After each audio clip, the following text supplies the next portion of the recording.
आज आपण तोसोळे बघणार आहोत कसे बनवायचे आहेत। कोकणातील एक पारंपरिक पदार्थ आहे।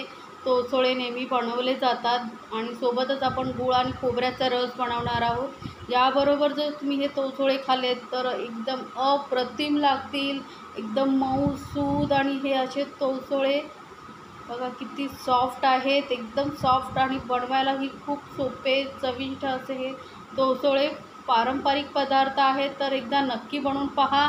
कमी तेलामध्ये होणारा झटपट रेसिपी, कमी साहित्य लागतं आणि चविष्ट असे हे तोसोळे कसे बनवायचे ते बघूया आता आपण। त्यासाठी मी इथे 2 कप तांदूळ घेते आहे। रेशनचा कुठलाही तांदूळ असेल तुमच्याकडे तो जुना तांदूळ घ्या। तर 2 कप तांदूळ घेऊन आपण स्वच्छ धुवून घ्यायचे आहेत 2-3 वेळा आणि आपल्याला हे भिजत ठेवायचे आहेत। तर मी धुवून घेतलेले आहेत। 4 ते 5 तास तरी तुम्ही भिजत ठेवा। जर सकाळी बनवायचे असेल तर पूर्ण रात्रभर भिजत ठेवला तरी चालतील। आता तांदूळ आपला चांगला भिजला आहे तोपर्यंत आपण आता खोबऱ्याचा रस बनवून घेऊया। तर 1 कप किसलेलं खोबरं घेतलेलं आहे ओलं आणि सोबतच पाव कप मी इथे गूळ घेतलेला आहे। गूळ ही बारीक कापून घेतलेला आहे आणि 5-6 वेलची घ्यायची आहे, छोट्या वेलची। सोबतच अर्धा कप पाणी घालायचं आहे, जास्त पाणी घालू नका आधी। आणि एकदम बारीक आपल्याला हा वाटून घ्यायचा आहे। तर आता हा गूळ आणि खोबरं आपलं एकदम बारीक वाटून झालेलं आहे। गूळ आताच घातला की व्यवस्थित मिक्स होतो। तर आता आपल्याला हे गाळून घ्यायचं आहे। तर एका बाउलवरती मी गाळण ठेवलेली आहे। अशी चाळणी वगैरे ठेवायची आणि त्याने हे किंवा चहाच्या गाळणीने गाळलात तरी चालेल। आणि व्यवस्थित आपल्याला हे दाबून दाबून ह्याचा आतमधला जो दूध आहे, नारळाचं दूध, ते पूर्ण काढून घ्यायचं आहे। रस पूर्ण निघाला पाहिजे। तर ह्याबरोबर हे तोसोळे खाऊन बघा, या रसाबरोबर एकदम अप्रतिम लागते। याआधी जर तुम्ही कधी बनवले नसतील तर नक्की बनवून पहा, अगदी सोपे आहेत बनवायला। तर हे बघा एकदम चांगलं यामधला रस काढून घेतलेला आहे। आता हे परत एकदा मिक्सर जारमध्ये आपण घालून घेऊया आणि फक्त अजून एकदा पाणी घालून आपण त्याला बारीक वाटून घ्यायचं आहे। म्हणजे यामध्ये जो काही रस अजून बाकी असेल तो निघून येईल। फक्त हे 2दाच करायचं, जास्त नाही करायचं आहे। तर आता मी थोडंसं पाव कप एवढं पाणी घातलेलं आहे आणि परत एकदा वाटून घेते। बघा पाणी घालून आपण चांगलं आता परत यामधला पूर्ण रस काढून घ्यायचा आहे। जर तुम्ही जास्त वेळा पाणी घातलात तर मग रस एकदम पातळ होईल आणि त्याची चव येणार नाही। तर फक्त 2दाच हे असं गाळून घ्यायचं आहे। तर मस्त असं आपला घट्टसर गूळ खोबऱ्याचा रस तयार झालेला आहे। बघा किती घट्ट झालेला आहे। आता हा रस आपण साईडला ठेवूया आणि पुढची तयारी करून घेऊया। तर आता इथे एक मी मोठी काकडी घेतलेली आहे हिरव्या कलरची। आता याचा धुवून घेतलेली आहे, वरचं आपल्याला साल काढून घ्यायचं आहे। तर पिलरने किंवा सुरीने तुम्ही साल काढून घेऊ शकता। मी दाखवलेल्या रेसिपी जर तुम्हाला आवडत असतील तर चॅनलला लाईक्स, कमेंट्स आणि सबस्क्राईब करायला विसरू नका। सोबतच बेल आयकॉनवरतीही क्लिक करा, म्हणजे माझ्या नवीन रेसिपीची नोटिफिकेशन लगेचच तुमच्यापर्यंत पोहोचेल। आणि रेसिपी जर आवडत असतील तर तुमच्या फ्रेंड सर्कलमध्येही शेअर करा, म्हणजे त्यांनाही पाहता येतील। तर हे काकडीचं पूर्ण साल बघा मी काढून घेतलेलं आहे या पद्धतीने। तर काकडी कापल्यानंतर ती पहिली टेस्ट करून बघा, कारण काकड्या कधी कधी कडू असतात। जर कडवट असेल तर आपल्या तोसोळ्यांची टेस्ट बिघडेल, म्हणून आपण याचा आधी पहिला छोटासा तुकडा टेस्ट करून पाहणार आहोत काकडी कडू आहे का। तर हा छोटासा तुकडा मी टेस्ट करून पाहते, म्हणजे कडू असेल तर आपले तोसोळे बिघडायला नको। तर ही काकडी अजिबात कडू नाही आहे। त्याचे आता मी छोटे छोटे पीसेस करून घेते आणि आपल्याला ह्याला मिक्सरमधून एकदम बारीक वाटून घ्यायचं आहे। बिया काढायचे नाही, बियासहितच आपल्याला हे वाटून घ्यायचे आहेत। खूप छान फ्लेवर येतो। फक्त काकडी जर तुमच्याकडे छोटी असेल तर 2 काकड्या घ्या 2 कपसाठी। तर ही काकडी मोठी होती म्हणून मी फक्त एक मोठीच काकडी घेतलेली आहे। आता हे सर्व पीसेस आपण मिक्सर जारमध्ये घालून घेऊया। पाणी घालायची गरज नाही आहे, कारण काकडीला स्वतःचं असं पाणी सुटतं, त्यामुळे पाणी घालू नका। तर आता हे मी असंच वाटून घेते मिक्सरमध्ये, एकदम बारीक, जेवढं होईल तेवढं बारीक वाटायचं आहे। जराही याचा कण राहिला नाही पाहिजे, नाहीतर तोसोळे करताना थोडा प्रॉब्लेम येईल। तर बघा एकदम बारीक मी वाटून घेतलेलं आहे। तर हे आता काढून एका बाउलमध्ये वगैरे आपण ठेवून देऊया। तर हे आता साईडला काढून ठेवायचं आहे। तर मध्ये असे छोटे छोटे पी वगैरे दिसत असेल तर गाळून घ्यायचं आहे। तर मी ते गाळून घेतलेलं आहे. त्यानंतर आपण हा तांदूळ भिजत ठेवला होता, तो व्यवस्थित भिजला गेला आहे. त्यातलं जे पाणी आहे ते मी पूर्ण काढून टाकते.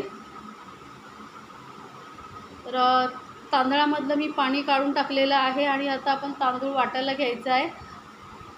तर ते ज्या बाउलमध्ये मी काकडी वाटली होती त्याच्यामध्येच मी हे तांदूळ वाटायला घेते. तर 2 बॅचमध्ये हे मी तांदूळ वाटून घेणार आहे, कारण 2 बॅचमध्ये बरोबर बसतील. तर आता यामध्ये मी 1 कप पाणी घेतलेलं आहे बघा, म्हणजे पाण्याचं प्रमाण तुम्हाला बरोबर येईल, तोसळ्याचं पीठ व्यवस्थित परफेक्ट होईल. तर 1 कप पाणी आधी घेतलेलं आहे, त्यातलं अर्धं पाणी घातल्याने आपण हे एकदम बारीक वाटून घ्यायचं होईल बघा. एकदम शक्य होईल तेवढं बारीक वाटून घ्या. अजिबात दाणेदार असं राहिलं नाही पाहिजे, नाहीतर तोसळे बरोबर येणार नाहीत. घावणे करतानाही तेच लक्षात ठेवा, अजिबात जाडसर ठेवायचं नाही, एकदम बारीक असं वाटलं गेलं पाहिजे. मी जवळूनही तुम्हाला दाखवलं आहे किती बारीक वाटलं गेलं पाहिजे ते. आता हे बाउलमध्ये मी काढून घेते आणि उरलेले जे तांदूळ आहे तेही वाटून घेते. तर आता आपले सर्व तांदूळ वाटून झालेले आहेत आणि आता यामध्ये जे आपण काकडीचा रस म्हणून वाटून घेतली होती तीही मिक्स करूया आणि चवीनुसार घालूया मीठ. घालून आपण व्यवस्थित थोडीशी हळद घालणार आहोत आणि एकदम व्यवस्थित मिक्स करून घ्यायचं आहे. हळद यासाठी घातलं की कलर खूप छान दिसतो, पिवळा कलर तोसळ्यांचा, त्यामुळे थोडीशी हळद घातलेली आहे. आता हळद घालून व्यवस्थित मिक्स करून घ्यायचं आहे आपल्याला. आणि आधी पाणी घातलेलं नाही आहे. तर 1 कप मी पूर्ण पाणी वाटण्यासाठी वापरलं होतं, तांदूळ वाटण्यासाठी. त्यानंतर हा दुसरा कप पाणी मी घालते. थोडं थोडं पाणी करून आपण पाणी मिक्स करत जायचं आहे, म्हणजे आपल्याला पाण्याचा अंदाज येतो. जर एकसाथ तुम्ही पाणी जास्त घातलं आणि जर पीठ पातळ झालं तर मग घावणे तोसळे तव्यावरती घालताना प्रॉब्लेम येणार, चिकटून बसणार. त्यामुळे एकसाथ पाणी घालू नका, थोडं थोडं पाणी मिक्स करून आपण असं हे मिक्स करत जायचं आहे. त्यानंतर मी तुम्हाला पूर्ण पाणी मिक्स झाल्यानंतर मी तुम्हाला सांगणार आहे किती पाणी लागलं आहे ते. तर हे बघा, मी थोडं थोडं पाणी करून सुरुवातीला 2 कप पाणी घालून घेतलेलं आहे. आता वरती असं कोटिंग आलं पाहिजे इतपत आपल्याला घट्टसर हवं आहे. तर साधारण वरून मी अजून 2 कप म्हणजे टोटल 3 कप आपल्याला पाणी लागलेलं आहे. 3 कपमधलं फक्त थोडंसं पाणी उरलं आहे, म्हणजे 2.25 कप पाणी मी वापरलेलं आहे. लक्षात ठेवा, 2 कप तांदळासाठी 2.25 कप पाणी घातलेलं आहे. आता तोसळे काढण्यासाठी मी असं चाळणीवरती कपडा घातलेला आहे कॉटनचा, म्हणजे वाफ जी असते ती खालून निघून जाईल आणि तोसळे असे व्यवस्थित चिकटणार नाही. तर आता मी गॅसवरती तवा ठेवलेला आहे, भिडा आहे, पॅनही तुम्ही ठेवू शकता आणि त्याला हे नारळाच्या शेंडीने तेल लावून घ्यायचं व्यवस्थित. पॅनवरतीही तुम्ही करू शकता. पूर्ण तेल लावून घेतलं आणि गॅसचा फ्लेम एकदम लोवरती ठेवलेला आहे मी. आणि चांगला आपला हा भिडं व्यवस्थित तापलं गेलं पाहिजे. आणि प्रत्येक वेळी जेव्हा आपण घावण घालणार तेव्हा पीठ मिक्स करून घ्यायचं आहे. लक्षात ठेवा, प्रत्येक वेळी जेव्हा घावण घालणार तेव्हा व्यवस्थित पीठ मिक्स करूनच घालायचं आहे, कारण तांदळाचं पीठ हे खाली लगेच बसतं, मग खाली वरती पाणी येईल आणि खाली गाळ येईल. आणि हे तोसळे जेव्हा घालतो तेव्हा गॅसचा फ्लेम एकदम फास्ट ठेवायचं आहे आणि मग नंतर स्लो करायचं आहे तोसळं घालून झाल्यानंतर, कारण मग नाहीतर मग हे असे जाळी पडणार नाही. आणि गॅसचा फ्लेम एकदम लो करून झाकण ठेवायचं. आपल्याला फक्त 1-2-3 सेकंदच झाकण ठेवायचं आहे, जास्त नाही, नाहीतर तोसळे जे चिकट होतील. तर आता झाकण काढून 1 मिनिटभर आपण वाफ देऊन घेणार आहोत. साईडने बघा कडा अशा सुटत जातात की समजायचं की आपला तोसळा तयार झालेला आहे. आणि हे दुसऱ्या साईडने शेकायची गरज नसते, एका साईडने शेकले जातात व्यवस्थित. पटकन निघालं आहे बघा. तो आपण जे कपडा घालून ठेवलेला होता त्यावरती काढून घ्यायचे कॉटनच्या कपड्यामध्ये, म्हणजे चिकटत नाहीत. तर आता मी अजून एक तुम्हाला तोसळं घालून दाखवते. व्यवस्थित तेल लावून घ्यायचं आहे प्रत्येक वेळी. तुमचं पाण्याचं प्रमाण परफेक्ट असेल तर तोसळे अजिबात बिघडणार नाहीत, लक्षात ठेवा. तर 2 कप तांदळासाठी मी 3 कप पाणी 2.25 कप पाणी घातलेलं आहे.